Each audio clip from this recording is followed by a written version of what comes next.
Guys, welcome to my YouTube channel.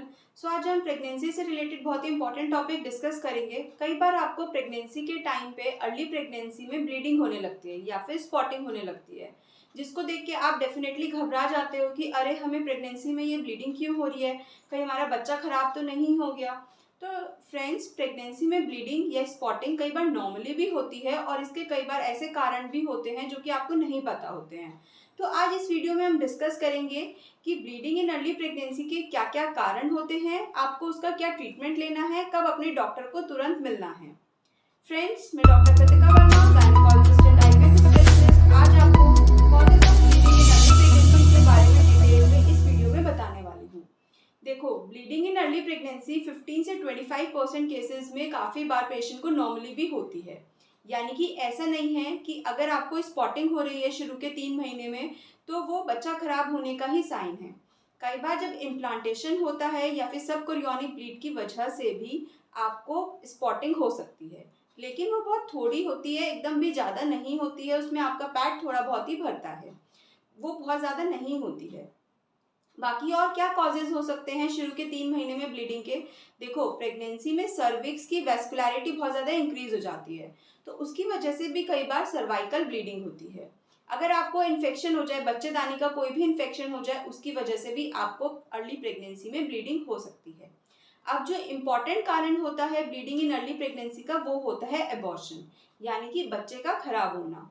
देखो, ये भी दो तरह का हो सकता है, या तो थ्रेटेंड अबॉर्शन या फिर इनएविटेबल अबॉर्शन। थ्रेटेंड अबॉर्शन में क्या होता है कि आपका बच्चा खराब नहीं हुआ होता है, यानी कि बच्चेदानी का मुंह नहीं खुला होता है। आपको बेशक स्पॉटिंग या ब्लीडिंग हो रही है, साथ में पेट में दर्द भी हो रहा है, लेकिन बच्चेदानी का मुंह नहीं खुलता है, तो आपका बच्चा एकदम ठीक रहता है। तो अगर उसमें हम प्रॉपर ट्रीटमेंट लेते हैं, डॉक्टर की एडवाइस को फॉलो करते हैं, तो आपकी प्रेगनेंसी सेफली कंटिन्यू हो जाती है। लेकिन एक होता है इनएविटेबल अबॉर्शन, जिसमें कि आपका एबॉर्शन स्टार्ट हो गया है और उसको अब हम रोक नहीं सकते हैं, यानी कि अब आपका बच्चा खराब ही होने वाला है, क्योंकि उसमें बच्चेदानी का मुंह खुल जाता है। अब ये इनकम्प्लीट एबॉर्शन भी हो सकता है या फिर कंप्लीट भी हो सकता है। कंप्लीट एबॉर्शन में तो क्या होगा, जितना भी आपका प्रोडक्ट ऑफ कंसेप्शन होगा वो एक साथ सारा बाहर निकल जाता है और जो बच्चेदानी होती है वो एकदम खाली रहती है, तो उसमें हमें कुछ करने की जरूरत नहीं पड़ती है। लेकिन जो इनकम्प्लीट एबॉर्शन है, उसमें कुछ पार्ट बाहर आ जाता है, कुछ पार्ट अंदर ही रह जाता है, तो हमें या तो सफाई करनी पड़ती है या फिर दवाई वगैरह देनी पड़ती है, जिससे कि वो कंप्लीट एबॉर्शन हो सके। क्योंकि अगर कुछ भी पार्ट अंदर रह जाता है तो आपको हमेशा ब्लीडिंग होती रहेगी और इन्फेक्शन होने का खतरा भी आपको रहता है। इसलिए एबॉर्शन को कंप्लीट करना बहुत ही ज़्यादा इंपॉर्टेंट रहता है। तो ये तो एबॉर्शन हो गया। फिर नेक्स्ट इंपॉर्टेंट कारण होता है एक्टोपिक प्रेगनेंसी। इसमें क्या होता है कि प्रेगनेंसी बच्चेदानी में ना होकर कहीं और रहती है, या फिर ट्यूब्स में रहेगी या ओवरीज में रहेगी, कई बार एब्डोमेन में भी रहती है या फिर सर्विक्स में रहती है। तो यानी कि यूट्रस की बजाय प्रेगनेंसी कहीं और रहती है, तो उसको एक्टोपिक प्रेगनेंसी कहते हैं। इसमें आपको पेन होगा, ब्लीडिंग होगी। कई बार ये इतनी ज़्यादा सीरियस कंडीशन हो जाती है कि पेशेंट शॉक में चला जाता है और उसकी डेथ भी हो सकती है। इसीलिए हम आपको हमेशा एडवाइस करते हैं कि आपका जब भी यूरिन प्रेगनेंसी टेस्ट पॉजिटिव आए तो आपको तुरंत अपने गायनेक से जाके मिलना है और अल्ट्रासाउंड कराना है। अल्ट्रासाउंड से ये कंफर्म हो जाता है कि आपकी प्रेगनेंसी यूट्रस में ही है या फिर कहीं और है। एक्टोपिक प्रेगनेंसी को तुरंत ट्रीट करना बहुत ही ज़्यादा इंपॉर्टेंट होता है, इसीलिए ये अल्ट्रासाउंड बहुत ही इंपॉर्टेंट रहता है। अब अगर आपको ब्लीडिंग हो रही है प्रेगनेंसी में, यानी कि शुरू के 3 महीने में अगर आपको ब्लीडिंग हो रही है, तो आपको तुरंत अपने गायनेक से कंसल्ट करना है। वो आपका पेल्विक एग्जामिनेशन करेंगे, देखेंगे ब्लीडिंग कितनी ज़्यादा हो रही है, आपको बच्चेदानी का मुंह खुला है या फिर नहीं खुला है। उससे पता चल जाता है कि आपको कहीं एबॉर्शन तो नहीं हो रहा है, या फिर आपका ऐसा तो नहीं कि इम्प्लांटेशन ब्लीडिंग ही आपको हुई है।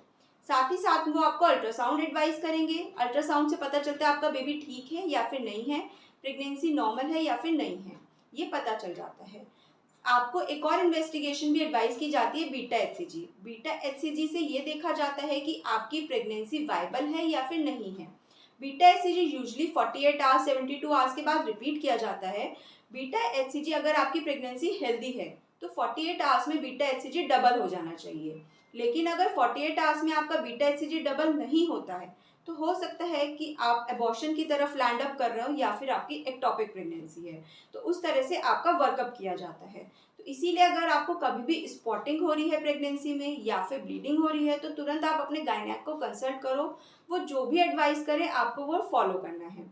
अब आपको आपके डॉक्टर क्या क्या ट्रीटमेंट एडवाइस करते हैं। देखो, सबसे पहले तो आपको प्रोजेस्टेरॉन दिया जाता है। पहले ओरल प्रोजेस्टेरॉन दिया जाता है, लेकिन अगर आपको ज़्यादा ही ब्लीडिंग हो रही है, ओरल प्रोजेस्टेरॉन से रिलीफ नहीं आ रहा है, तो आपको कई बार इंजेक्शंस भी दिए जाते हैं, या फिर कई लोग वेजाइनल प्रोजेस्टेरॉन भी आपको एडवाइस करते हैं।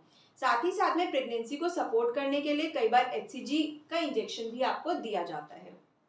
ये सब प्रेगनेंसी को सपोर्ट करने में आपकी हेल्प करते हैं। अगर आपको कई बार जब थ्रेटेंड अबॉर्शन होता है, तो प्रोजेस्टेरॉन का रोल और HCG का रोल बहुत ज़्यादा इंपॉर्टेंट हो जाता है, क्योंकि ये यूट्रस को एकदम रिलैक्स करता है। तो आपको जो भी कॉन्ट्रैक्शंस आ रहे हैं वो रुक जाएंगे और आपकी प्रेगनेंसी वाइबल प्रेगनेंसी के फॉर्म में कंटिन्यू हो जाएगी। तो आपको ये सारी चीज़ें फॉलो करनी है। तो फ्रेंड्स, ये सारे कुछ कॉजेज़ थे शुरू के 3 महीने में ब्लीडिंग के। तो इस वजह से आपको शुरू के 3 महीने में ब्लीडिंग हो सकती है, आपको क्या-क्या जाँचें करानी हैं और आपको क्या ट्रीटमेंट लेना है। तो फ्रेंड्स, अगर आपको हमारी ये वीडियो अच्छी लगी हो तो हमारे चैनल को जल्दी से सब्सक्राइब कर दीजिए। साथ ही में बेल आइकन को भी प्रेस कर लीजिए, जिससे कोई भी नई वीडियो आए तो आपको तुरंत अपडेट मिल सके। अगर आपको कोई भी डाउट है तो आप हमें कमेंट करके पूछ सकते हो। साथ ही में आप हमें इंस्टाग्राम और फेसबुक पे भी फॉलो कर सकते हो। Thank you. Bye bye.